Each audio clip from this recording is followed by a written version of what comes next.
One of my two favorite Americans is the man, our 16th president, that helped preserve the Union during our most critical period, the Civil War, when it looked like the contract that became the Constitution of the United States was being torn asunder.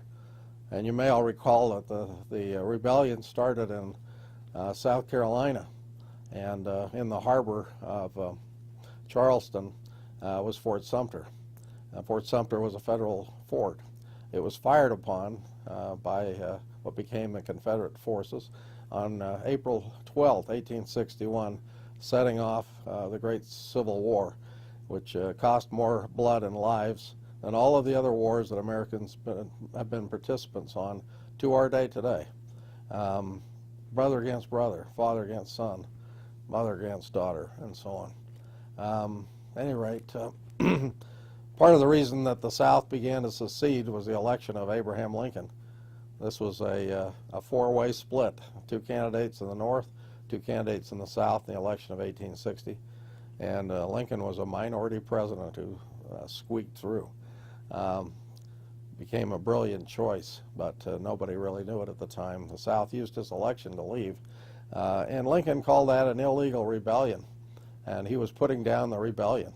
He was preserving the Union. Horace Greeley kind of got upset with him, being a famous newspaper man who said, "Go west, young man." Later is famous for that. Presidential candidate later. Tried to get the president to say that the war had to do with slavery. And Lincoln very famously wrote him back early in the war and said, no, he says, my oath that I took on a Bible was that I would preserve this Union and the Constitution for which it stood. And he said, if I can do that by freeing the slaves, I'll do it. If I can do that by freeing some slaves and leaving some in slavery, I'll do it. And if I can free no slaves and do it, I'll do that. That all changed after the death of Willie Lincoln in the White House. He and his sweet wife Mary had already lost Eddie, their youngest son, before they went to Washington. But the death of Willie was something that they never really fully recovered from. Willie was everyone's favorite. Not that you have favorite children, but Willie really was. He was an 11-year-old boy who wrote poetry and was very bright.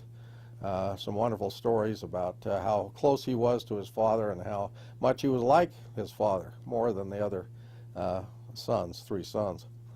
And when he suddenly got typhoid or from the bad water at the White House, along with his younger brother Tad, they weren't sure if either one of them was going to survive, and Tad did survive, but Willie passed away during a White House reception. Well, the war changed at that point. This is a proclamation of the first National Fast Day, and it was felt 4 months after the bombardment on Fort Sumter on August 12, 1861. Lincoln could see that this war was not going to be over anytime soon. Willie hadn't died yet. That wasn't until the next year. And at this point, he issued a proclamation appointing a day of humiliation, prayer, and fasting, and signed the proclamation on the fourth month anniversary of the firing on Fort Sumter.